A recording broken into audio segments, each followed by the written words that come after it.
Hi everybody, welcome to tonight's PCS members meeting that's taking place in Lanarkshire Rugby Club in Cardiff. We're very pleased that this evening we have Mark Serwotka, who's going to talk to us about the current campaigns that we've got in PCS. We'd like to thank everybody that's in the room for coming, and we'd also like to thank all the people that are watching live online this evening as well.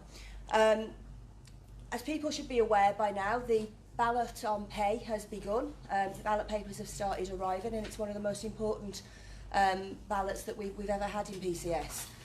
So what we're going to do is we're going to have Mark talk for around 10 or so minutes, and then we're going to take questions. We're going to take questions both from in the room and questions online. So if you've got a question, you're in the room, obviously you know to fill out a card. If you're online, then what you can actually do is post online, and we can actually answer the questions that way. So I'm going to hand over to Mark, who's going to talk about the pay campaign and some few other things. Thank you, Mark. Well, thanks Marianne. Thanks first of all to everybody being here. It's great to be back in Lanarkshire. I lived just up the road, and it's great to be in a rugby club just days after Wales won the Grand Slam. So that's gone down well in the audience, probably bombing to everybody watching from around the UK. Can I thank, as I say, everybody for coming, and we look forward to taking any questions that people have got in the room, and particularly all those people who are watching online. What I want to try and do briefly to sort of kick the meeting off is to remind people why we're balloting for industrial action on pay, what our claim is, why we think we can win the ballot, and most importantly, win a decent pay rise. And I'm going to give people up-to-date information from the meeting that I held with the Cabinet Office pay negotiators in London on Monday, and then really open that out to any questions either in the room or that we get online. So the first thing to remind ourselves of is that last year we were betrayed on pay. We did worse than anybody else in the public sector. We found out by taking the government to court from court papers that the permanent secretaries, including your own from HMRC, for most people here in the room, but all of the big white tall permanent secretaries, met in secret in February and agreed to take less on civil service pay than they were told they could. So when everybody else in the public sector, senior managers, were demanding more money for their hard-pressed staff, particularly in the NHS, for example, ours didn't even demand more money for you, they actually sent money back. And when we could have had pay rises in the region of 2%, they actually agreed to take 1 to 1.5%. It was a unique betrayal, and we only found out about it because of the court case that we took. In fact, and I think it's always worth stressing to people, we met the Cabinet Office in February, March and April, and throughout that entire time they claimed that they hadn't decided how much pay was going to be, yet we now found out that they had decided in secret and effectively misled us for many months. As a result of that betrayal, independent research that we have now done confirms that since 2010 to date, civil service pay is now 11.4% behind the rest of the public sector. And whilst we do not deny that anyone else in the public sector deserves decent pay, if we compare ourselves, for example, to local government, where much of our work is very similar to work done in local government, there can be absolutely no justification for you to be paid 11.5% worse. That's the effect of the betrayal. So this year, when we went to see the Treasury and the government minister, and I've met the government minister 3 times in the last couple of months, as well as the Chief Executive, John Manzoni, of the Civil Service, we genuinely believed that having been caught out last year in their betrayal, they would at least try to argue that we should do a little bit better. You all need to know, because we've now been told it twice at meetings, that rather than do a bit better to make up for last year, they have confirmed as recently as Monday of this week in the Treasury headquarters, where I, along with my PCS colleagues, met the senior civil service, there will be a 1% funded pay rise this year for the civil service. Anything more than 1%, you have to agree to what they call further efficiency savings or changes to terms and conditions in order to get more. Now, I hope we can all agree that that is a disgraceful way. They betrayed you last year. You're 11.5% worse off than anyone else in the public sector, yet they expect you to take less this year than anybody else is going to be offered. Faced with that, we believe that we had no option but to say that's unacceptable, and if we can't persuade them in negotiations, to ballot all members for industrial action. We did an email survey of our members. 15,000 people responded, so as an opinion poll, that's a massive sample. 90% plus agreed that we should claim a rise that reflects what we've lost, i.e. 10%, and over 90% have told us they would vote yes to an industrial action ballot. So here we are. That ballot started on Monday. Those ballot papers will have started to land, and we now need to ensure that members don't just vote yes, yes in that ballot, but that we get more than 50% of people voting. So what I want to draw this to a conclusion is to therefore say, can we do it? What action are we asking people to support? And do we think that is going to make a difference? Well, yes, we believe we can do it.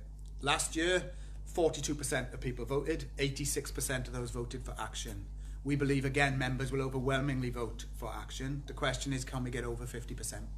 We've done an awful lot of work since last year.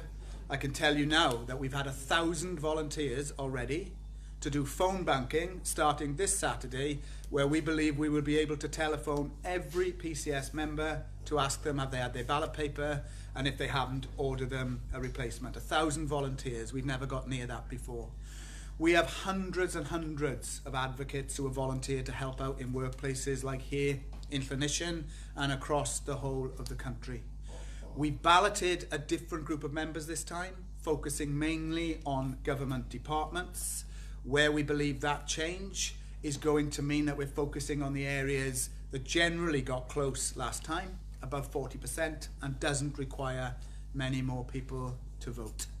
We've got technology, meaning that we're now able, with your local representatives, to on the ground ask people have they voted, feed that information back, and at the centre we will be able to evaluate all of the time how we're doing in that ballot and whether we're going to get over the 50%. Now, the final thing I want to say is this. We've been betrayed. We have shown through independent research that people deserve a pay rise in the excess of inflation and up to 10%. And we believe that members have told us in our opinion poll or our survey that they believe the union are right to call for industrial action. But another important thing has changed, and this is what I want to stress. The government is more vulnerable to us taking industrial action than they have probably ever been in my time, either as the union's general secretary or as a civil servant, and I started work up the valleys in 1980. And the reason we believe they're more vulnerable is because, as you all probably saw, Mark Serwotka, the new cabinet secretary and head of the civil service, wrote to everyone on Monday saying what a brilliant job you were doing. He used the phrase, stick at it. I think we could use a different phrase of stick, but he used the phrase, stick at it, by saying how marvellous they were doing at a time of national emergency. And actually they give the game away. They know with Brexit looming, with the government in, I think chaos is an understatement, they need the civil service like never before. If there's a no-deal Brexit, if there's a short extension, whatever the situation, they need us. They need us to keep the transport system working. They need us to administer and look after the ports and the airports and the passports. They need us in agriculture and fisheries. They need us right across the board like never before. On the news this morning, they confirmed that Operation Yellowhammer goes live on Monday, where they are looking literally as to whether the roads will keep running, the medicines will keep arriving, and whether things that we take for granted can happen. They can't happen without us. They cannot happen without the civil service. So I think our proposition is simple. If they betrayed you, if they pay you less than anyone else in the public sector, if they need you more than ever before, but they still think they can get away with it, us voting for action is the thing that can make a difference. And that is why we're asking two questions this time, not one. Strike action and action short of a strike. If the action short of a strike is voted for, we will be able, short of taking strike action, concentrating on people volunteering and targeting things such as targeted overtime bans and non-cooperation, actually cause real disruption in some parts of the civil service. If you vote for industrial action, our plan is not a one-day strike, as we've seen in the past. It is to ask everybody to support not just action involving all members, but equally and probably more importantly, targeted action of your colleagues in areas that will cause the most disruption, coming out for sustained periods of time and we will pay them strike pay. So I'll finish on this really. You deserve better. If we can get somewhere on pay, we are more likely to be able to defend your redundancy arrangements later in the year as they come back to try and cut them again, and your pensions, because you're due a pension contribution cut of 2% this summer. They're now going to withhold it unless we can force them to do otherwise. In other words, so much depends on the next few weeks. If you vote yes, yes, and you vote by over 50%, I'll finish with this thought. We will not on the 1st of May call a strike, the day after we get that ballot result.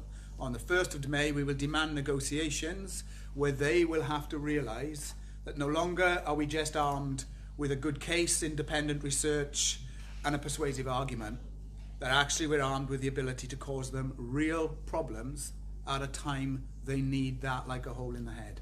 I hope that that persuades them to treat you more fairly. I believe if they still won't, our action can force them to do that.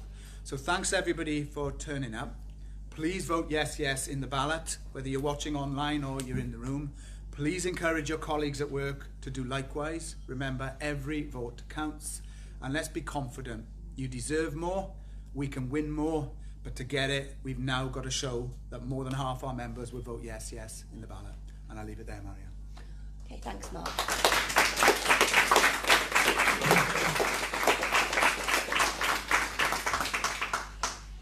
Thanks for that. Now we've got some questions coming in. If you are watching on Facebook, can you remember to like this and to share it with your friends as well, so that we can get as many people as possible watching. We are getting questions in. If you're watching on Facebook and you want to get a question in, then just type it in and we'll be able to pick it up, and hopefully we'll have time to answer it. We've had some questions from in the room, so I'm going to start with some of the ones we've had from in the room. So the first one is from Carol, which says, I support the pay campaign, but my office is closing and I might be facing redundancy or a transfer. How can I fight for both? That was the first question. You want me to do a few at a time? Or? Just do one at a time, I think, yeah. So, I mean, I'm really glad that question's come up, because you'll know in HMRC here in the room, and people watching will know that there's a huge office closure programme planned by the government. Not just tax offices, but job centres, Ministry of Defence, bases, courts. The government disgracefully has decided that it's going to withdraw civil service jobs from parts of the country that rely on them in order to try and cut jobs and centralise as many functions as possible. And we know that members are concerned about office closures. The best way, I think, to answer the question is yesterday I spent a couple of hours in Ealing in West London.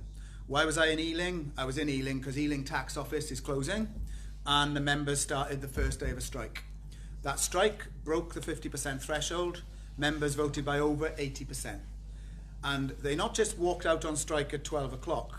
We marched through Ealing and had a rally, and we made the point the local community needs those civil service jobs, that those people have already had, in some cases, 2 offices closed already, and staff have had enough of being transferred from pillar to post, and they were fighting to keep their office open. And I think the best thing to do if people's office is faced with closure is, first of all, ask ourselves, is that something we can campaign to stop? And if we can, the union will support people fighting to keep their offices open. If we believe we can't, then obviously the importance of this pay ballot affects people in office closure situations, and it does so for 3 reasons. Firstly, if we win on pay and force the government to negotiate, we can do the same over office closure programmes, and we can do the same about your pension and your redundancy scheme. Secondly, if an office closes, a member will be faced with a choice then of, can they make the transfer, or do they want to access the civil service redundancy scheme? The government are currently consulting about cutting that redundancy scheme by 1/3. It must follow, having already beaten them once in the High Court because members voted to stop it, that if we can get them to back down on pay, we are in a far better position to defend the redundancy scheme. So if you choose to leave, you will get what you deserve. Finally, and I'd make this point, that your pay today affects your pension tomorrow. That our pensions at the moment are in a mess because frankly pay has been so low that people's pensions are not growing in anything like the way that we would want. So again, fighting in this ballot helps us on all of those things. So we can do 2 things at once. The members at Ealing show that that is possible, but I'll say one last thing about Ealing. The members were also clear even though they voted at the moment to strike to keep their office open, all of them understand that when they get their ballot paper on pay, they need to vote yes. So I hope that answers the question, and I hope that if anybody's in an uncertain position, go to your union rep, call a meeting, and see what it is that we can do to keep any office open. Thank you. Okay, the second question we've got in is from Dawn. How many PCS members who are on legacy terms and conditions will abstain? Loss of pay due to strike action won't be popular. And that's from Dawn. So what I would say is, Dawn, that first up, I think nobody wants to go on strike. Let's just get that clear. Strike action is always a weapon of last resort. People lose pay, and you only go on strike because actually the alternative is far worse. So whether you're on legacy terms and conditions, whether you're in the DWP and you're in the employee deal, whatever people's situation, what we know is if we don't vote to take action, the government have already told us we're getting a 1% funded rise. And anything more, you have to give things up to get more. Therefore, we know what will happen if we vote no. If we vote yes, what the union wants to do is not just get more money for everyone, we also want to return to national pay bargaining, which actually means that we can move back to a system of unpicking all the injustices in the system, all the problems that exist between one department and another, or people on old terms or new terms. To do that, you need money, you need resource. And the simple answer is, if you have a 1% pot, now I'm not going to call that a cake, that is a crumb. If you have a crumb, you can't do much with a crumb. If you have a 10% pot, that I think is a chocolate cake with lots of cream on top, and it allows us with that cake to carve it up many different ways to actually deal with problems such as progression, different terms and conditions, and all the other things that people want us to fix. So, my answer in short really is not voting yes. They will just get away with what they want to do. Voting yes gives us a chance to fix a lot of the problems currently existing in the civil service. Thank you. We've got another question from in the room, from Geraint from the National Museum of Wales, who says, as our members were so well supported in our dispute at the National Museum of Wales, is there anything our members can do to help with this campaign? That's a good question from Geraint, but not as good as the one his daughter gave me, which I don't know if you can see on picture, was a far better question of a beautiful drawing, which I'll be replying to do later. We really appreciate Geraint coming and making that point, because obviously if there are PCS members not currently involved in the ballot, then we are hoping that people can help, and they can help in lots of ways. Can volunteer with our phone banking, volunteer to help us do all the leafleting that we want to do in the weeks ahead. That people can come, I would say, into some of our branches, and I hope we get a question later on the fact that your dispute showed the union can win. And when people actually see real examples of people winning, it's really quite inspiring, because we don't want people voting for a strike out of desperation and thinking, you know what, it's not going to make much difference, but I suppose I've got to do something. We actually want people to believe it can make a difference. And the National Museum of Wales showed that industrial action won a dispute. In the last month, there's been 2 other disputes this union has won. The historic royal palaces. Now, ultimately here, the gaffer at the historic royal palaces is the Queen, right? These are members who are beef eaters, and they are people who do vital jobs. And their pension was being massively reduced. They went on strike. And as a result, they won an incredible victory where the employer made huge improvements to their pension scheme, and members voted by 99%, I think the final vote was, to accept the offer. And this week, let's get topical, security guards in Parliament. They were due to go on strike on Wednesday. It got a lot of publicity because Jeremy Corbyn was going to join them on the picket line, and everybody was talking about it because it was the day of Prime Minister's questions. And the security guards went on strike. They had 3 demands, and they voted massively for a strike. On the eve of the strike, the employer conceded every one of the 3 demands. There was no strike. And these are not examples of train drivers or tube drivers or people you almost think where they've got a lot of muscle. These are PCS members sticking together in the royal palaces, in the Palace of Westminster, in the National Museum of Wales, and there's lots of others, who won as a result of standing up for themselves. And our view is if We do that with 125,000 of us in every government department and related body.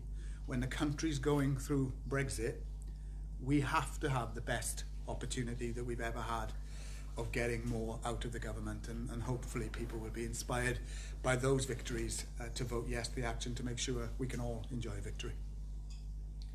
Thank you, Mark. We've got lots of questions coming in now, so thank you to everybody that's sending in questions. Please remember to keep liking and sharing if you're online. The next one we've got in is from Clive, which says the DWP employer deal destroyed terms and conditions. So why should we reject changes over T's and C's in favour of pay now?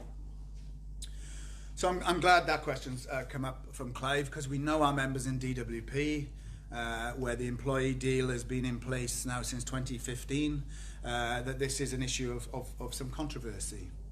And it comes up at every meeting. And I think that the key things that we want to stress is this is not 2015, first of all. This is 2019, where the government says it doesn't have a pay cap, and where we believe that there should be no strings attached to anybody getting a pay rise, because we deserve a pay rise, full stop. And I think that's the first thing to say, that in 2015, the government had a 1% pay policy across the whole of the public sector. No other public sector union was prepared to challenge it as we wanted to. And we took a decision in DWP through our reps and ultimately by our members voting massively for a deal that did accept changes in return for significant amounts of extra money. And I think what we should say here is that many people have done very well out of that agreement, but a certain group of people didn't. Those who didn't opt in, and those members are justifiably not very happy about their pay situation. And so my answer is, it's not 2015, it's 2019. It's not one group of the union, it's the whole of the union seeking to get everybody's pay without giving up terms and conditions. And if you're in the DWP, whether you opted in or opted out, if we are successful in getting significant sums of extra money, we want that to apply to all people. It's not about the past, it is about now moving on and everybody deserving a no strings attached pay rise. So we understand the difficulties, we understand why some people are not happy, although I have to repeat the point that many members did vote for the deal and were very pleased with it. But the point now is we want national stuff across the civil service and not in return for anything else. And the last thing to say about that is, of course, we ask for that, not just because it's right, because that's what everybody else is getting. And last year, when we did worse than anybody else, nobody else had loads of strings attached to get better than we got. So, we're asking for what is your right, and that must be an above inflation pay rise, significantly higher than inflation, with no strings attached. And I hope that answers the question, and I hope in DWP, whether you've opted in or opted out, you're crucial to this ballot. It's still the biggest part of PCS, and we hope that people will say, whatever happened over the last few years, if we all stick together now, we will all benefit, and I hope we do that in every part of the union. Okay, thanks. The next one we've got then, which hasn't got a name on it, says, how is PCS preparing for the prospect of a no-deal Brexit or the likely outcome, whatever that may be? Well, we're more prepared than Theresa May. So I don't know if I've set the bar very high there, but look, what I would say is our attitude at the moment, let's be clear about Brexit, and I make no bones about this, is that this is an opportunity for us to exercise some leverage, and it is right that we do so. Now, I have no qualms that if we have industrial action during Brexit, the media will hate it. But of course, the point here is if you're needed more than ever and you don't use that opportunity to ask for what is right, well, it's no good waiting, doing our loyal duty now and then asking next year, because if the Theresa May is still there next year, she won't be remembering our efforts this year. That's the reality. So our focus at the moment is talking to our members about wherever they do work, if we have to take industrial action, how can it have the most effect? And look at what's happening in France. Now, I said at a meeting in Ealing yesterday that I knew somebody who went to France at the weekend. I made the point, I've not been to France, I've been to Wales, which was far better. But the point was they couldn't get back from France. It took them 48 hours to come back. Why? Because the customs unions in France were on strike. And they were on strike because of Brexit and because they think they will have far more work, they need more pay and more staff to deal with the effects of Brexit in France. Now, if the French unions have caused that much problems, just imagine the effect we will have in the UK if we are saying that we will be doing something simple. It's not rocket science, it means we have leverage. And that is what we have to tell them that we're prepared to do in order to get them to treat us properly. On the wider question of Brexit, I can tell that people that we have started meeting the Cabinet Office because we're concerned that they are not consulting properly about the effects of Brexit, either with a deal or without a deal. Operation Yellowhammer, where they've asked for 5,000 volunteers, no central consultation whatsoever. And that's requiring 5,000 civil servants to seek to volunteer to do stuff. And so we have now started meeting. Our central point is the reason the civil service is struggling is because it's the smallest civil service since the Second World War. And what the cuts have shown us is they've cut you all so far back we cannot actually cope with ordinary times, let alone the extra demands on Brexit. So they're going to have to recognise they're going to need significant, substantial recruitment into all parts of the civil service in a post-Brexit world, particularly in a no-deal scenario. So we're having those discussions now, and we will want to talk to people about them. But I have to say our focus in the short term has to be, and I'll put this gently, because obviously we need an industrial action, yes, vote to action short of a strike, to tell people not to volunteer for stuff, because that's now classed as industrial action. So I'm only going to say hypothetically if it was me. And if it was me, and I was being asked to volunteer to do stuff to help smooth over these problems, before I agreed to volunteer, I'd say, well, how am I being treated? And if I think that my pay is derisory, my pension is terrible, my redundancy terms are being cut, and my office is being threatened with closure, and actually I'm in a civil service where very rarely do I seem to be valued, I'm not sure I would volunteer for much, I have to say. I would actually say to myself, I would be volunteering when I feel like I'm being valued. And coming back to Mark Serwotka's letter, I don't want to be an old... I know I'm from Aberdeen, I don't want to come across as a sort of custody type, right? But what I would say is this, is when he writes to thank people and asks you to stick at it, the hypocrisy really is breathtaking. Because as our response said, was if you really meant it, you treat people properly then. And you can't just say this, but then on every other day of the year, preside over a small civil service with declining pay and declining conditions. It's not really right. So I hope that answers the question that is being made. But again, one final point I would make is whether it's Brexit, whether it's the more resource we need, your office closing, other problems that we have, what I think is clear is the government has ruthlessly exploited over the last few years the fact that they don't think the union members are prepared to stand up and say no. By dividing and ruling, by introducing new laws that make it very hard for us to get over the ballot thresholds. They are actually, I think, sitting back believing there isn't much we can do.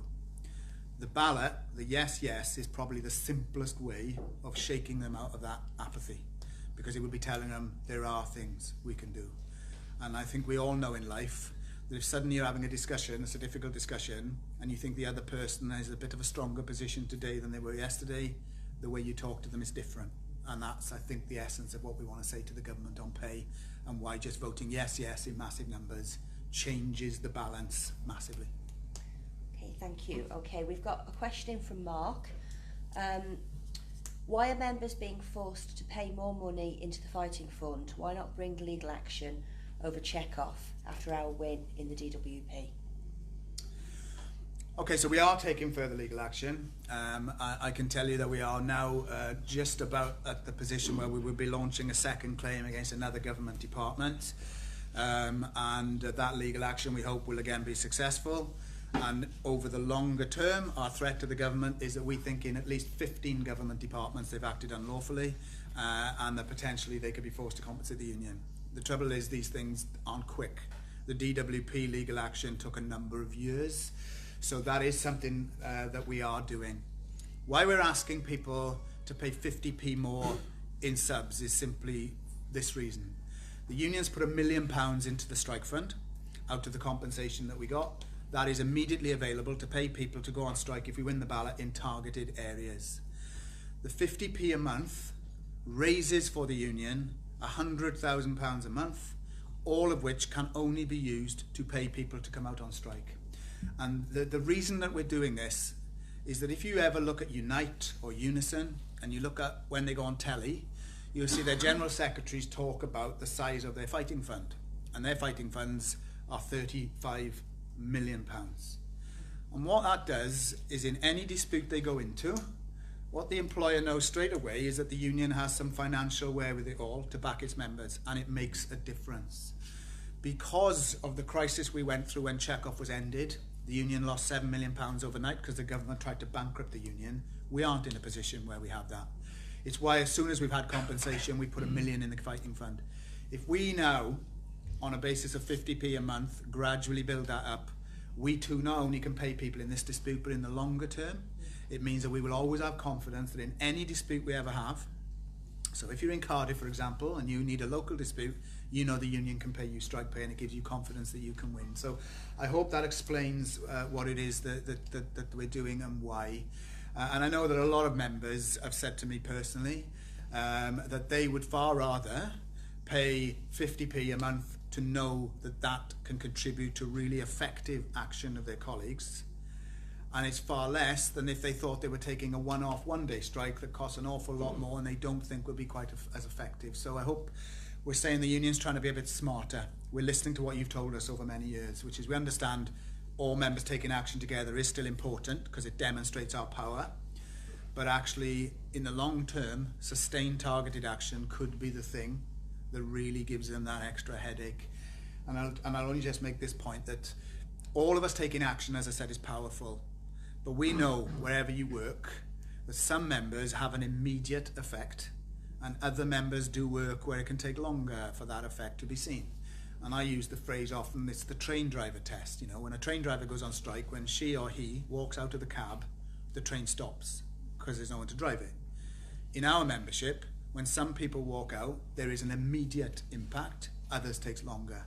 And therefore, if you're focusing your efforts on the immediate impact, it means it's a quicker route to force them to take action. And the one thing I can say about the jobs our members do is all of them are important, but some of them instantly have an effect and others take longer. And our strategy is designed to do both. Show we're all in it together, but give them real headaches where they need us most. And I hope you can all agree that 50p a month, if it allows us to do that, is a very effective way of getting the government to take us seriously.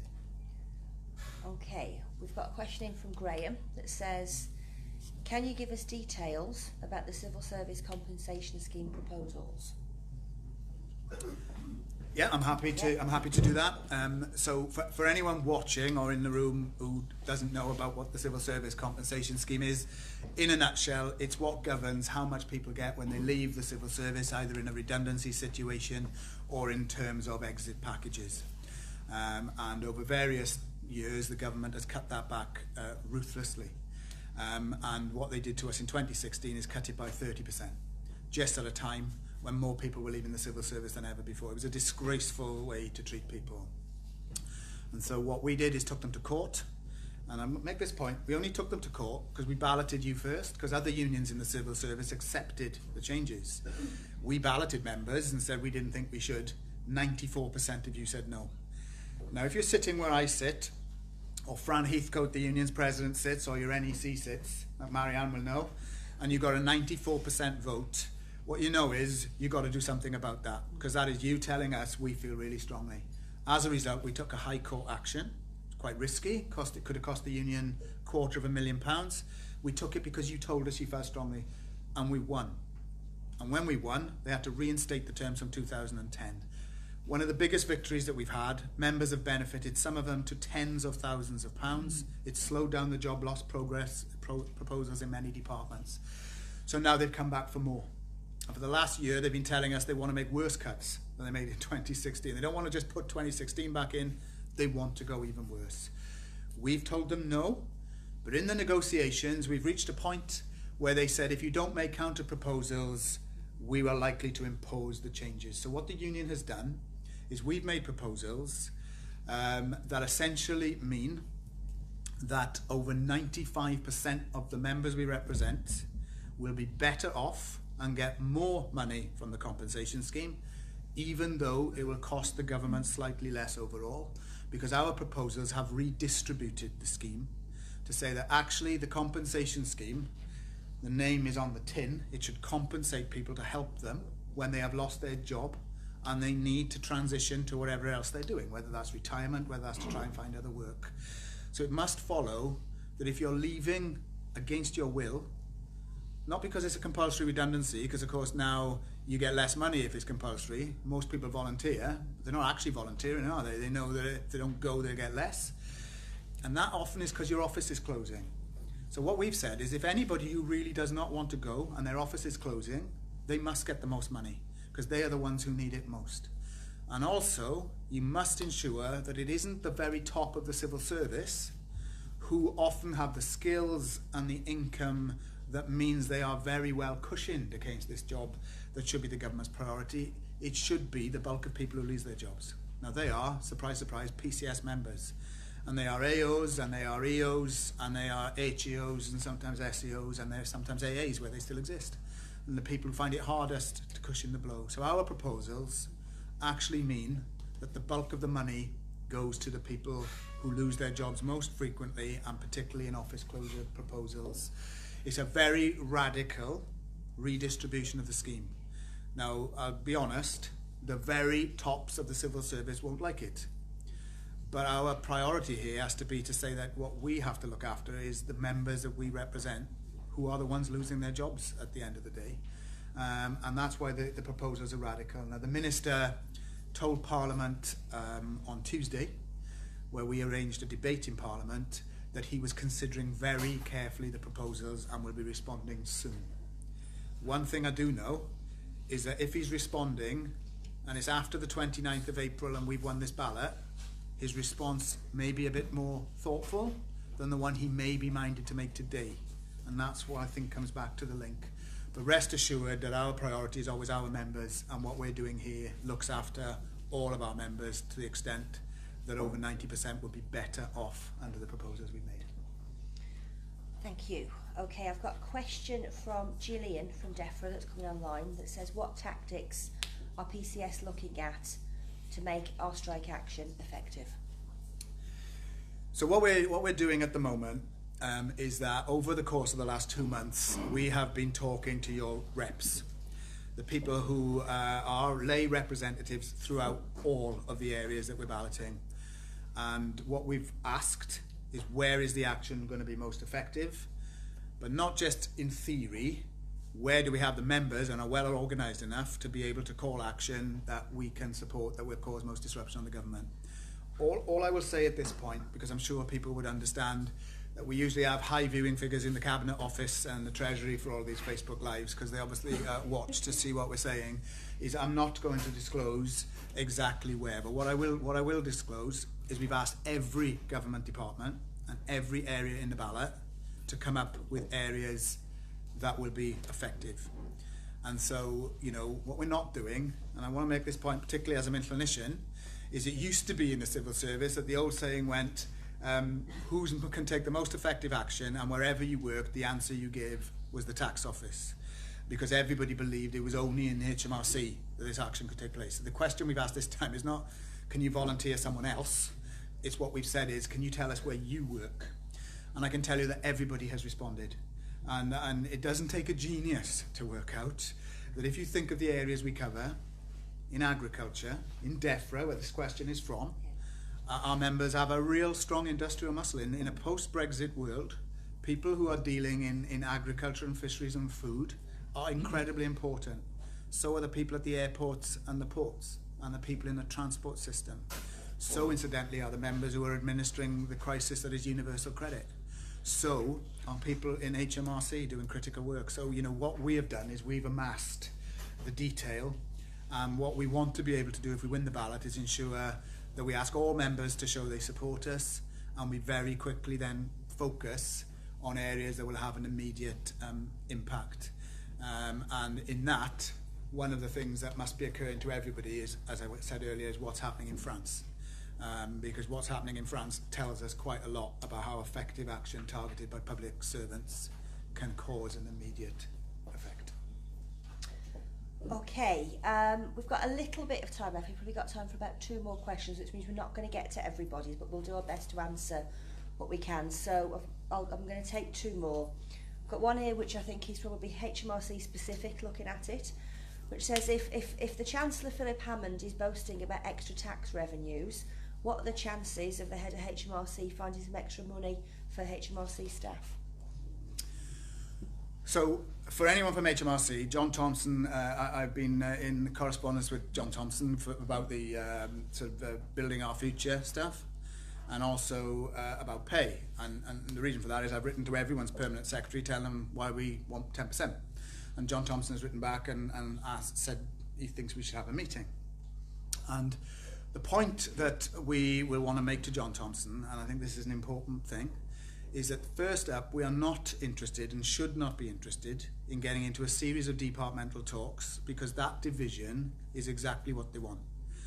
And if what they said to us is just come and see us all separately, we lose the power of being united, and actually we will not fix the real problem, which is every civil service department pays different rates of pay, that we find that in the departments that are majority female, we have a bigger gender pay gap than anywhere else, because the civil service still has more women in the lower paid grades, and that affects HMRC and that affects DWP. So what we want to do is not fix one department's problem, is we want to fix it all, which is why we want national pay. But what we do want John Thompson to do, and this is our challenge that we pose on Monday to negotiators, is to be prepared to do what was done in other parts of the public sector last year, and is to not sit back and say it's terrible privately, not tell you how much he values you, is actually be prepared to go to the Treasury and say I need more money. And as what we have asked the permanent secretaries to do is collectively go to the Treasury and say we cannot manage on 1%. We cannot pay the staff we employ what they deserve on 1%.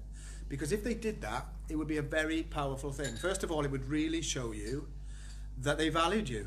Because if your permanent secretary is prepared to publicly say I'm asking for more money, then at least that shows that they're trying something. But we want them all to do that. And so what Philip Hammond's extra taxes tells us is the government can meet our pay claim.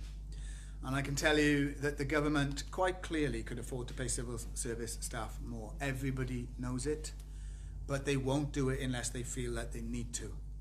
And therefore the answer to this question is wherever you work, you are far more likely to get more money if they feel they have to negotiate with the union. And the best way to do that is to win our ballot and then have national talks. And I'll just finally say on national talks, for those who've been around a long time, we used to have national civil service pay till the mid-1990s. My first 15 years as a civil servant, we didn't have departmental talks. We had, on the 1st of April every year, national civil service pay. And everybody was getting the same. In 1996, they changed it. And the result of that has been lower pay, unequal pay, and divide and rule. We must go back to saying we are one civil service.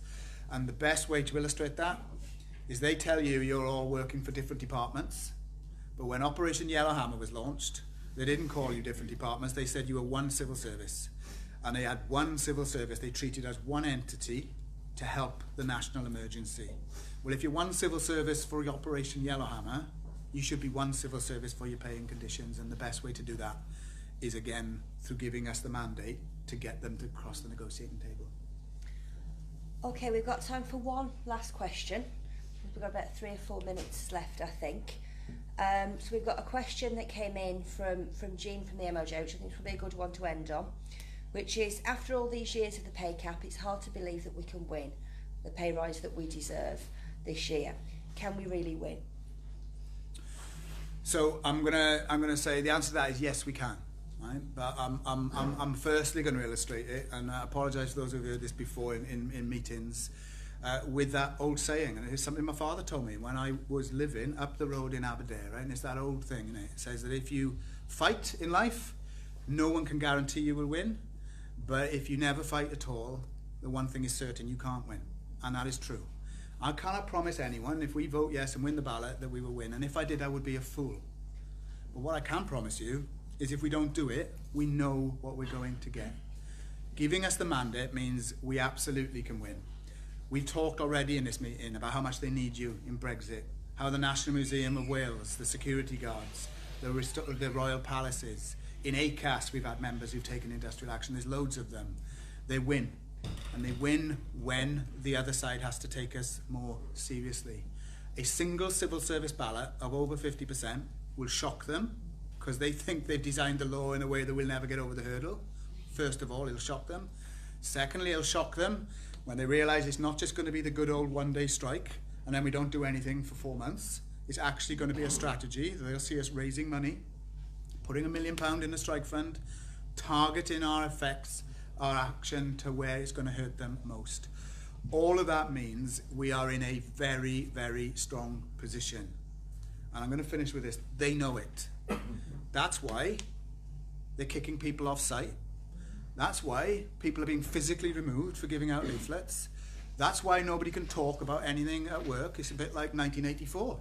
That is why people can't put things on notice boards. That is why I went to Birmingham to do a meeting and we had to go out in -2 degrees, -2 degrees in a blizzard in DWP to talk to members. 100 of them turned up. I mean, what type of employer treats the people that they're telling you are bailing them out of Brexit because you're so marvellous? They make you stand in a blizzard.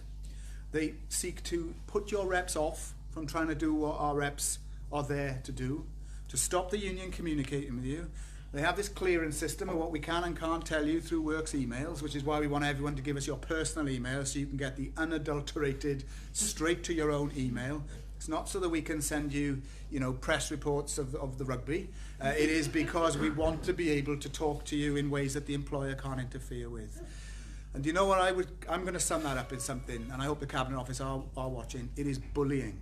It is bullying behaviour designed to stop something that we all grew up believing was our right. You join a union to come together, because together you are stronger than being on your own, and together you can stand up to any bully.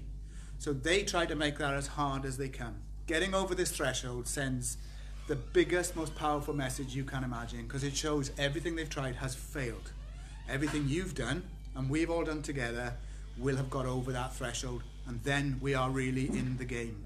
So if you're really unhappy, if you think you're being bullied, if you think they try to stop the union talking to you, if you're unhappy with your pay or conditions, voting yes, yes, urging your colleagues to do the same, helping in any way you can, could be the moment where we bounce back. And it could be when we don't just have a decade of austerity and just defending anything we can defend, we actually go on the front foot. And I know something, you are worth it. You are worth better pay and conditions and better treatment. They will only give it if we can force them. Voting yes in the ballot gives us that chance. So thanks for the questions and thanks for coming. Let's do everything we can, and let's make sure on the 29th of April, when you see the results, you are enthused and optimistic about the future, not like we were last year, if we're honest, amazed that 86% of people had voted for strike, and then desperately disappointed because we didn't get over that 50%. The only people who want that are the Cabinet Office, the Treasury and the government. We're the ones who must make sure that doesn't happen. I'll leave it at that. Okay, thank you. That's all we've got time for in terms of questions. So I'd like to say thank you to everybody that's watching. I'd like to say a special thanks to Debbie, the signer, who's done a marvellous job keeping up with us over there.